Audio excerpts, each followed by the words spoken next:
بسم اللہ الرحمن الرحیم۔ سن 10 ہجری مطابق سن 633 عیسوی میں رسول اکرم صلی اللہ علیہ وسلم نے تقریباً 1.25 لاکھ صحابہ کرام رضوان اللہ عنہم اجمعین کے ساتھ حج کیا تھا۔ اس سے پہلے قرآن کریم کی کئی سورتیں نازل ہو چکی تھیں۔ آخری سورہ النصر میں آپ کی وفات کے اشارے کیے گئے تھے، اسی لیے آپ صلی اللہ علیہ وسلم نے حج کا جو خطبہ 9 ذی الحجہ کو عرفات کے میدان میں دیا،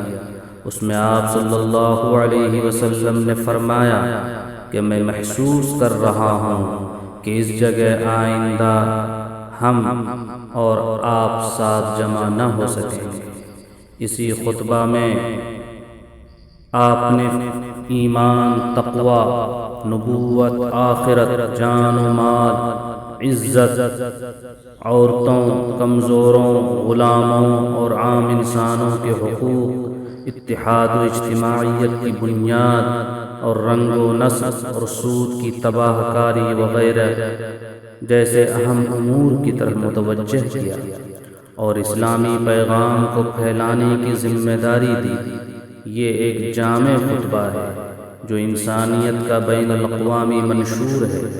اسے بار بار پڑھنا چاہیے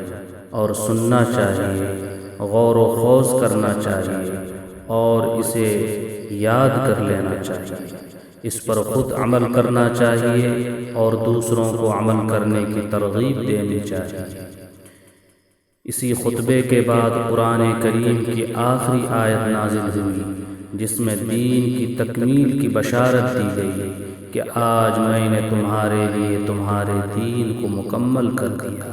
اور اپنی نعمت تم پر تمام کر دی اور تمہارے لیے دین اسلام کو پسند کر لیا۔ آپ صلی اللہ علیہ وسلم نے حمد و صلات کے بعد ارشاد فرمایا، اے لوگو، میں دیکھ رہا ہوں کہ اب اس جگہ ہم اور آپ پھر کبھی بھی جمع نہ ہو سکیں گے۔ بے شک تمہارا خون، تمہارے اموال اور تمہاری عزتیں اتنی ہی حرمت اور عزت رکھتی ہیں جتنی آج تمہارے اس دن کو، تمہارے اس مہینے کو، تمہارے شہر مکہ کو حاصل ہے۔ خبردار، آپس میں خون ریزی نہ کرنا، آپس کے مال نہ لوٹنا، کسی بھائی کی بے عزتی نہ کرنا۔ قریب ہے کہ اللہ تعالیٰ سے تم بھی ملو گے، وہ تمہارے اعمال کے بارے میں تم سے سوال کرے گا۔ خبردار، میرے بعد بھٹک نہ جانا کہ ایک دوسرے کی گردنیں مارنے لگو۔ لوگوں، سن لو اور خبردار ہو جاؤ، میں نے جاہلیت کی ہر بری بات کو اپنے پیروں کے نیچے کچل دیا ہے اور جاہلیت میں جو ہمارے آپس میں خون ہوئے سب کو بھلا دیا ہے، جن میں سب سے پہلا خون ابن ربیعہ بن حارث کا خون ہے، جو بنو سعد قبیلہ میں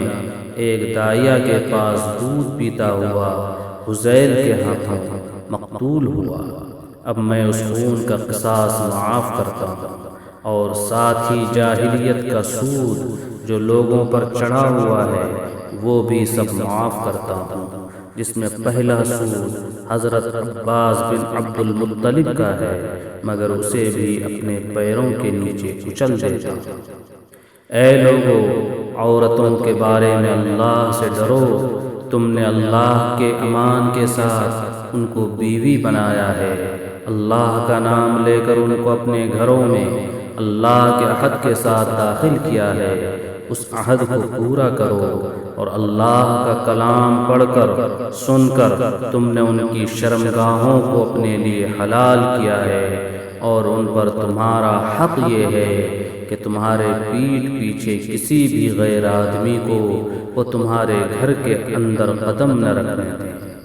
کیونکہ وہ تمہارے گھروں کی اور اپنی عزت و آبرو کی حفاظت کرنے والی ہے۔ اس بارے میں اگر وہ تمہاری مرضی کے خلاف کریں تو تم ان کو ان کے دھمکانے اور مارنے کا اختیار ہے، مگر یہ مارنا ہلکی ہو جس سے نشان نہ پڑے، اور یاد رکھو ان کا تم پر حق ہے کہ کپڑے اور خوراک میں ان کا پورا خیال رکھو، یہ ان کا تم پر حق ہے۔ لوگو یاد رکھو میں تمہارے اندر اللہ کی کتاب چھوڑ کر جا رہا ہوں، اور ایک روایت میں ہے میں تم کو 2 چیزیں دے کر جا رہا ہوں، جب تک ان پر عمل کرو گے ہرگز گمراہ نہ ہوگے۔ ایک اللہ کی کتاب ہے اور دوسری چیز میری سنت ہے، ان دونوں پر مضبوطی سے عمل کرنا، اس طرح تم ٹھیک رہو گے۔ ان کو چھوڑ دو گے تو گمراہ ہو جاؤ گے۔ اے لوگو خوب غور سے سن لو، اب قیامت تک میرے بعد کوئی نبی آنے والا نہیں ہے، اور نہ تمہارے بعد اور کوئی نئی امت دنیا میں قیامت تک پیدا ہونے والی ہے۔ خبردار، خالص اپنے رب کی عبادت کرتے رہو، اور 5 وقت کی نماز پابندی کے ساتھ ادا کرتے رہو، اور ماہ رمضان کے روزے رکھتے رہو،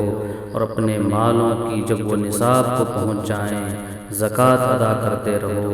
یہ زکوٰۃ تم کو نہایت خوش دلی کے ساتھ ادا کرنی چاہیے، دل میں کسی تنگی کا دخل نہ ہو، اور اپنے رب کے گھر کا حج کرتے رہو، اور اپنے خلفائے اسلام کے ساتھ وفاداری کا معاملہ رکھو، کبھی بھی امت میں بغاوت کو راہ نہ دو۔ ان نصیحتوں پر عمل کرو گے تو مرنے کے بعد تم ضرور اپنے رب کی جنت میں داخل ہو جاؤ گے۔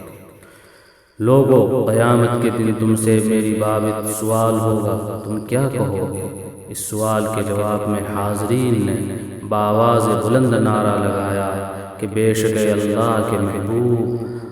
آپ نے پورے طور پر ہم کو اسلام پہنچا دیا، حق ادا کر دیا، ہماری خیر خواہی میں آپ نے کوئی دقیقہ اٹھا کر نہیں رکھا، ہم قیامت کے دن بھی بآواز بلند یہی کہیں گے۔ یہ سن کر اللہ کے رسول صلی اللہ علیہ وسلم نے آسمان کی طرف شہادت کی انگلی بلند کی، اور ہجوم کی طرف بھی اشارہ فرمایا، اور بآواز بلند کہا، اے اللہ تو گواہ رہ، اے اللہ تو گواہ رہ، اے اللہ تو گواہ رہ۔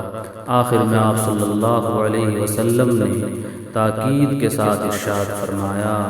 لوگو جو حاضر ہو تمہارا فرض ہے کہ جو مسلمان یہاں حاضر نہیں ہیں ان تک یہ میرے پیغامات پہنچا دو، اس لیے کہ بعض دفعہ حاضر ہونے والے اس قدر یاد نہیں رکھ پاتے جس قدر غیر حاضر رہنے والے بعد میں سن کر یاد رکھ پاتے ہیں۔